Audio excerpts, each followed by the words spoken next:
You can very easily chop this one up to Luca played decent or Luca underperformed. We weren't expecting a lot out of the Lakers this year. I would say it's disappointing to see obviously any third seed team get bounced like this, but the roster that we acquired, this is a project team for next year.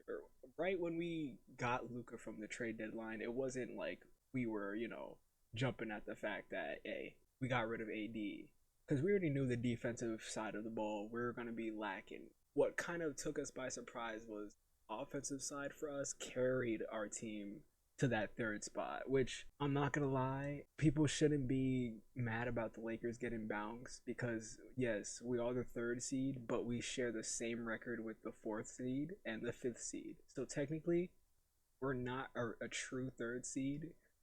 The gaps between all those not different at all. I mean, internally as well. Like obviously the Nuggets had their head coach firing, but still later on to pull together some wins. Clippers obviously they had a lot of injuries early on with the Kawhi conference because a lot of these teams matched up against each other. Well, we already see the Clippers; they're out of here first round. Lakers out of here the first round, and all that's left is still Thunder, Warriors, Nuggets. There is one more. You got the Matt. You got not the Matt. You got the Minnesota team. Now, why this plays a big part? Lineups. People don't realize rosters matter. Lineups, matchups matter. Now let's look at this roster that they have. For the starting lineup, what they go with, Anthony Edwards, Julius Randle, and then Jaden McDaniels. Those three people right there, they're gonna pose a threat to your main three scorers, which is LeBron, Luka, and then obviously Austin Reeves is the only player in the series that I was worried about because they have a lot of wing defenders. You have Mike Conley's not a defender, but he's very good on the ball defense. So you have match him with Nikhil Alexander Walker. You match him with Jaden McDaniels. Match him also with like Terrence Shannon Jr. When they played him. But it's like when you have Luka and LeBron on the floor, you're expecting a lot more double team open looks. You're expecting the team to play zone. When we saw game one and game two that not the Nuggets, but the Minnesota Timberwolves matched this up man to man, I thought Austin Reeves was a lot more aggressive, but it's just the look of it. It just didn't look as fluent as it did in the regular season, and it kind of primarily left Luka just to score by himself, which was kind of the problem I saw. I didn't think that Luka would have this the year because let me see, what was he averaging like before the playoffs started? Because I know last game terrible, obviously it was bad. Well, that last game he had 9, but like I mean the actual game that we were, yeah, the 2, the 8. It's these high number assists are coming at the later half. So I'm not actually counting more, which is interesting that this happens because like Luka is the first. He's either the first pass or he has the ball in his hand for the Lakers. So for him in a game to ever wind up with like one assist, like I know the other 3 games he had a high number where he could have got a triple double, but it is bad knowing that he is playing with LeBron and this does have a little occurrence to rear his head. The real crux of the problem is now we know defensively Luka was going to be a liability. How the Lakers were supposed to work around, we get wing defenders, we get a lot more a backline defense, get a lot more 7 foot defenders that match Gafford Lively from his Maverick stint.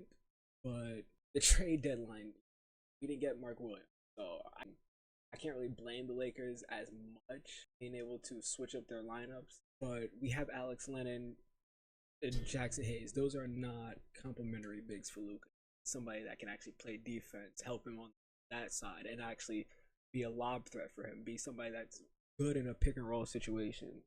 We didn't have that, so you can see why Minnesota, where they dominated, where the big man spot was missing. Now jokes are on us a little bit for trading away AD because funnily enough, this is a series that is primarily made for AD, but going past this round, I don't think the Lakers would have had it in them. It, it clearly just shows that if the Lakers were to beat this Minnesota team, they would have needed a center like Mark Williams to start with because Anthony Edwards taking a lot out of LeBron. Julius Randle was to you have a lot of the defensive players like Jaden McDaniels keen in on the fact that Luka isn't gonna pick up this slack on the defensive. I know that Luka is an offensive player, but to be an offensive star and have that much an offensive artillery on your side, you kind of leave your team at a disadvantage when you play such a heavy amount of minutes and you're not accountable on the defensive side. That is what for the Lakers we need to wrap up. If we can't get a better defensive roster, we have to change. He's going to be taught in this defensive structure. He can't be. We can't allow him to just go one on one because he's going to get beat. Like we've seen it last year in the finals against Jaylen Brown. We've seen it against Anthony Edwards and even Naz Reid. They're hunting Luka, and he's doing the same on the other end, but he's out there for 40 minutes. Look at this, 40 minutes, 42, 40, 46, 40. What I know is we only got one win out of that. A lot of turnovers. Now, some of them tired, obviously exhausted, late game, late shot clock moments, trying to make plays. So I can understand him having a lot of turnovers in that aspect because he's trying to be aggressive for his team. But then you also have LeBron, and I'm not excusing his play because it's like, damn, you can't also be a turnover machine, Bron, when there's Luka too. If there was any hope for this team to even push this Minnesota to game 6, at least like 2 games, it was the turnovers and the lack of rebound. Can't be that serious. Like look at this. Now Bron did not play well in this game, but like these turnovers, you know why I say they're crucial for Bron? He has the ball in his hand all the time because the defense is watching him, and he's obviously trying to read the defense, got to get the best shot he can. But if you have the ball in your hand, usage rate high as ever. Those turnovers come at inopportune times because those come at when he's either standing at the top of the key, turnovers when he's throwing the outlet passes during fast breaks, and those are points that we really like. Us not having Anthony Davis in that situation to like have a certified center to drop it down to and not have to throw it to a bunch of guards to swing. It's very sickening. Like even that second win that we had, or not a second win, the first, like that second game 2, that win that we got. Let me see, where was Bron? I look at that second chance point. They lost the game, but still outscored us in second chance. We won that game. Interesting, because the lineups that not very beneficial. He had one high one. He had one high game. Yeah, that was against. So yeah, Luka and Bron with the high amount of turn also did not help. But my boy Austin, what were you doing? Now I've said on stream before that I think Austin Reeves is the best third option in the league. So how he decides to disappoint me in the playoffs, I do not know. Okay, so Austin Reeves, this regular season, absolutely amazing. 20 points a game, 5 rebounds, 5 assists, 1 steal, doing great things, 40, 30, shooting split. Beautiful. Playoffs. This man came out here and said, let me show y'all how I stink it up. And I don't blame him again. Wing players like the ones that Minnesota have is very difficult. But Austin Reeves is also one of the people that did play a high amount of minutes in that game. You gotta make do with what you got. Ooh, a 10 in the last performance from 3.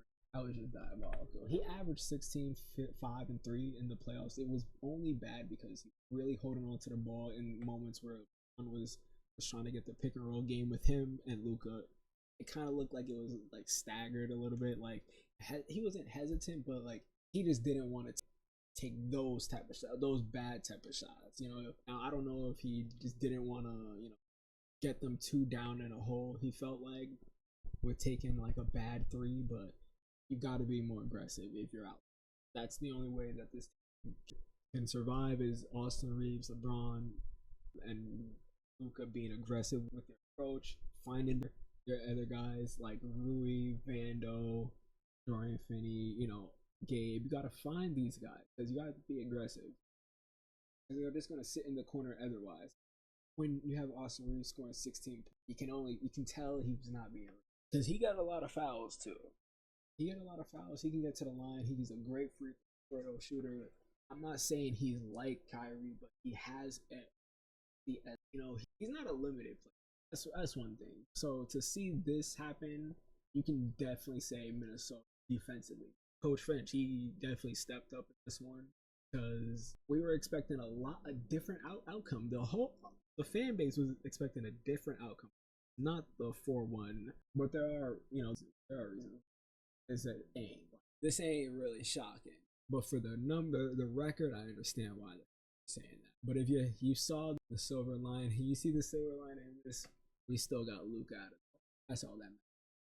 Which brings us to our next thing. The Lakers, I think, is the worst franchise when it comes to picking a player that they need, drafting a player they need, and then picking up that same player that we're gonna do a sideline, because what I want you guys to know is that, do you know that Scottie Pippen Jr. was on the team? And I definitely forgot. So they have, we had Scottie Pippen Jr. on our team. Do you know that we essentially replaced him for Gabe Vincent? That was Rob Pelinka's genius idea. We essentially replaced him for Gabe Vincent and got rid of Scottie Pippen. So try to know what Gabe Vincent did for us. Game 1, he had a great 3 points. Game 2, 6 points that he gave us was helpful. Game 3, them 5, and I don't want to read Game 6 because he had 0 in there. Now, really quickly, what I was gonna say is we gave away Scottie Pippen Jr. way too early. This is the type of player that we needed. A player that can pass the ball, rebound in the big games, shoot and hit big shots. Now, there was not a bright spot about the Memphis Grizzlies this year, but Scottie Pippen Jr. You see what he did in these closeout games now. First game, 2 points. Second game, 13 points. You see he's ramping it up, realizing, playoffs. But like Gabe Vincent, you can't also play 20 minutes. You can't. This is the same type of talent have on their team, and they just decide to get rid of it and get a veteran guy. I just don't get it. I definitely feel like Luka would have this over a player like this. All I'm saying is we need shooters and we need somebody that can lob. Now that Rob Pelinka knows what the Lakers need, acquiring Luka has set the blueprint for the Lakers for 10 years. We know the type of players we want. We know the type of style of basketball we're going to be playing. Defensively, obviously, we're going to have to find actual two-way free guy. Because Rui is good, but he can really play the 4. And when it's time for LeBron to retire, we do need somebody that's young and who can actually play the versatile two-way position. The Jason Tatums of the basketball league. I say Giannis, but Giannis is really you can put him at the spot too. But I was thinking more of Jaylen Brown, somebody like some of those wing players that can an offensively. Some of the Lakers are gonna have to look for. Really gonna have to look because when at age 40, LeBron helps the Lakers a chance for a ring, and with Luka, it gives Luka a better chance in playoff moments because he knows now he has somebody to go along with him in big situations to make plays, and he's not doing it all by himself. Not saying he was with the Kyrie situation in Dallas, but let's be honest. If it's 40 or 39-year-old LeBron that's on Dallas going against Boston Celtics, it's just like that look of the team looks different. They have 2 big men over there, so they have that. It's gonna set the tempo is gonna be different. The game would go out. I just feel like with this team that the Lakers have, we needed that trade because we now know that we need big men, and we have a roster for right now that's championship. I don't know if they're ready as of yet because we didn't get to face the team that I think is championship ready. I think that we didn't get to them. Of course, we got bounced in the first round, but hey, it leaves a little bit to be desired, honestly, about the Lakers season. 50-32, 3rd seed, out first round, but we have a lot of upside for them. So, as a fan for the Lakers, you can give it a 7. There is one other thing I would wait and see for. Is Jaren Jackson Jr. gonna stay? We could also use a defensive player if he's staying. He is a free agent this year.